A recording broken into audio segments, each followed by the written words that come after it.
What's good, everybody? Welcome into our golf-only episode of The Early Edge. We do it every single Tuesday.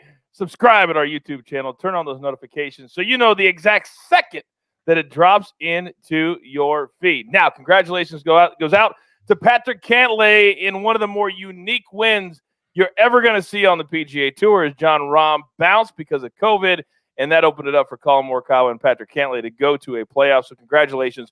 Winning at the Memorial for the second time in 3 years. But we've got to spin it forward. 1 week left until the year's third major, and that is the U.S. Open in Torrey Pines. And this week is a one-off. Let's bring in the star of the show. You know him, Rick Rungood, Rick G from the First Cut. And Rick, this week, it's a one-off because the RBC Canadian Open was canceled because of COVID issues. It will be back in 2022. But we're going to the Palmetto Championship. A new course, Congaree. A lot of really wealthy men and women belong here, but we've never seen a PGA Tour event here. What do you make of this one stop this year? Yeah, if you think golf handicapping is hard on a regular basis, let's throw it on a course we've never seen before, and a course, coach, that in terms of golf courses is very young. It was only built 4 years ago, and it was designed to mimic some of these courses in the Australian sand belt. So start thinking Royal Melbourne. Start thinking about what we saw at the President's Cup in 2019. That's the type of Linksy style golf course that we are going to expect. There is only one length of grass out there, coach. It's fairway. If you're outside of the fairway, you're in sand, and there's kind of these large undulations around the greens and on the greens. So I think you're going to have to be pretty stout with the short game. And of course, if all of that wasn't enough, coach, it's playing 7,655 yards on the scorecard, the longest par 71 on the PGA Tour schedule. There are 3 par 4s in the front 9, Rick, that are over 500 yards. There's 2 on the back 9 that are between 465 and 500. And get this, all the par 5s, all 3 of them are over 580 yards. This is going to be a big boys golf course. If it's hard and firm, it won't play as big, but it's still a big ballpark. So let's jump into your board for the week. Here's what we do. We do 2 head-to-heads, 2 props, and then we sprinkle a little bit on a couple of winners that Rick likes. Give me your 2 head-to-heads. The floor is yours, sir. All right, let's start with Patton Kizzire plus money, plus 110 over Harris English. English is a pretty sizable favorite in this one, minus 137, but Kizzire's the guy who has the ability to get hot. His ability to hit his irons, hit his wedges tight, and get that putter rolling, which is something he has done for essentially 10 or 12 straight events. He's figured out the flat stick. He has 2 third-place finishes in his last 3 starts, and I like getting the plus money from a guy who's streaking right now against Harris English, who, since his victory in January, has scuffled quite a bit. And then I'm going with the 2 big boys, the 2 big names in the field. I'm taking Brooks Koepka minus 105 over Dustin Johnson. And coach DJ, we know his standards are very, very high, but he does not have a top 10 finish since February. It was like 10 events ago. I mean, it's one of the longest stretches that he has gone without cashing a top 10 essentially in 2 years. We're just seeing kind of a weird version of DJ where he's unable to put everything together. Brooks Koepka, fresh off of his runner-up finish at the PGA Championship, you can see he's starting to get healthy. He's starting to get right. We're heading into major season. This feels like a good spot to roll out Brooksy.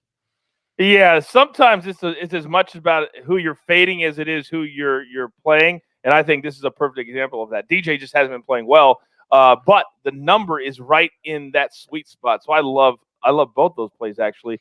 I had them circled on my own board for the week. All right, give me a couple of props, a couple of top 10s, a top 20, whatever you like at William Hill that you said, you know what?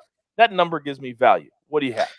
Yeah, how about one of each? We'll start with the top 10, Lucas Glover. And the big thing to know about Lucas Glover, his outright number, 40-1 at William Hill. That is generous. You're not seeing that potentially in other places, and it's affecting the top 5, the top 10, the top 20 line. So I wouldn't even be against firing a little outright on Lucas Glover, but at top 10, I can get 4-1 on my money. He is one of the few golfers in this field who has actually played this course before. He's got some great quotes about it. He's more familiar with Congaree than most every single one of his peers, and he's starting to figure out the flat stick. He's gained strokes putting in 6 of his last 8 starts. If you go back to the 8 previous to that, he lost strokes with the flat stick in every single one. So if he can figure out that part of his game, he is going to make plenty of noise. And then John Pak making his very first professional start this week. I have him to finish inside the top 20 at plus 650. And you know this, Coach. The line has been blurred, whether it is between the Korn Ferry Tour and the PGA Tour, whether it is from the college game to the pros. That line has never been more blurred. These guys are coming out ready to play. And John Pak was the number one college player last season in the PGA Tour's university scoring. He won 8 times at Florida State in his career. He was the low am at the 2020 U.S. Open. This kid can play, and they're always ready to rock and roll when they come out onto the PGA Tour. Yeah, no doubt about that. And there's also a couple of other college collegiate stars that will also be playing in this event. So it's kind of a perfect scenario where you got DJ and Brooks to hold up the tournament, but then you can bring in some new young cats and see what they have on the big stage. That isn't quite the biggest stage because a lot of the top players are holding out for the U.S. Open next week.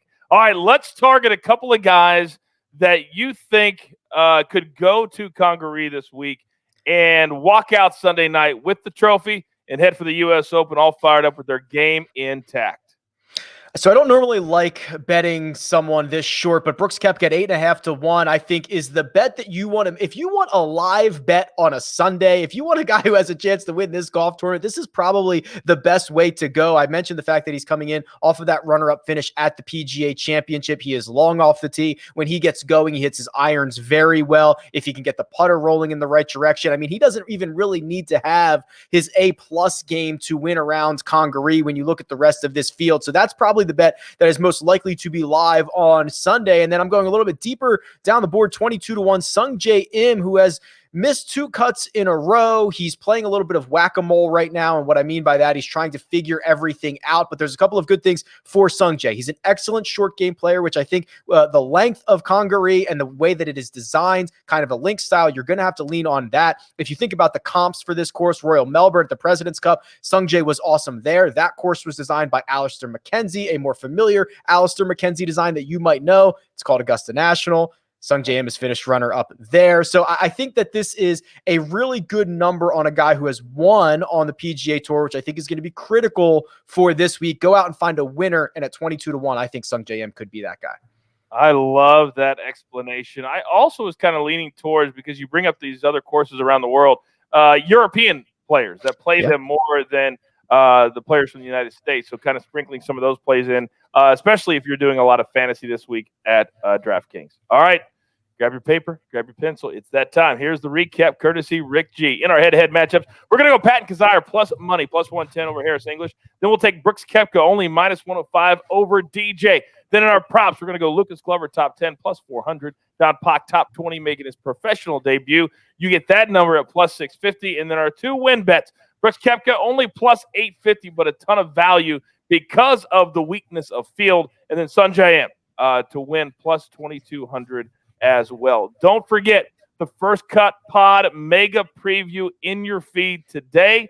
On Tuesday, 5:30 Eastern, it'll be in your feed after that. Turn on those notifications. And then, of course, follow us all on social media because we're changing stuff, throwing stuff out all during the week. But make sure you watch this show, podcast, whatever you want to call it, and tell your friends before we get to Thursday morning. I don't want any tweets. Coach, I missed the play. No. Turn on your notifications because you got your marching orders. Let's take 5 of these 6 tickets straight to the pay window. For Rick G, I'm the coach, and our entire team at the Early Edge, and our executive producer, the jeweler who puts it all together. Remember, every single week, for all your golf betting needs, right here on the Early Edge. Good luck. Do you want best bets in your feed every single day? All you have to do is hit that subscribe button to stay up to date with all things Early Edge.